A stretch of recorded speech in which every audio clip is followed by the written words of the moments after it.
Hey guys, my topic for the position paper number 2, I chose tax breaks for pro sport organizations. So MLB, NBA, NFL, NHL. The owner and GM, they really have to sit down every year and they got to do what they got to do to bring in the most revenue. They got to bring in for a championship, and that means players, coaches, stadium. If they need to redo anything like that. There's a in the NFL, they dropped its tax exempt status in 2015. MLB dropped it in 2007, and the NHL and NBA never had a tax exempt.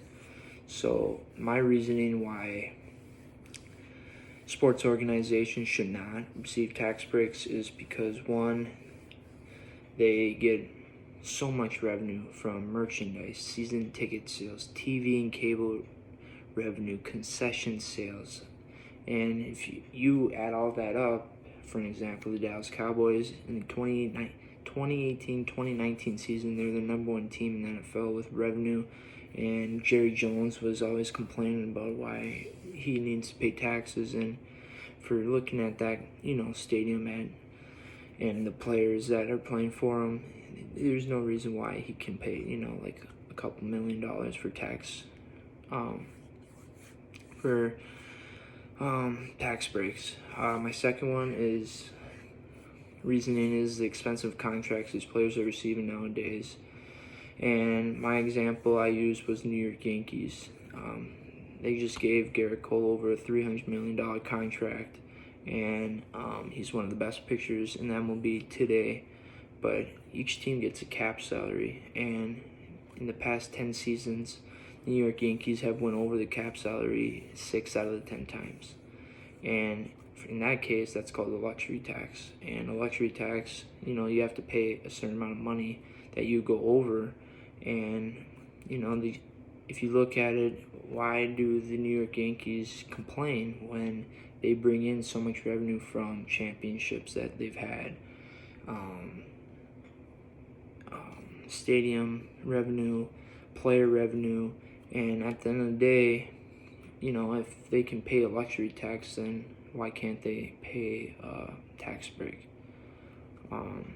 Lastly, my last reasoning would be the stadium rights to naming the stadium.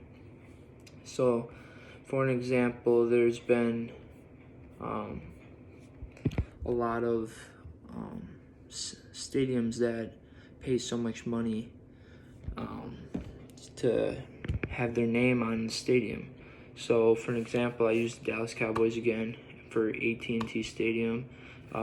Dallas Cowboys, they deal $19 million per year for AT&T to be broadcast and advertised on the Dallas Cowboys Stadium. So if you just looking at that, 19 million is of your revenue is coming from that stadium alone. So if you cut that down, 4 or 5 million, you're still getting 14, 16 million.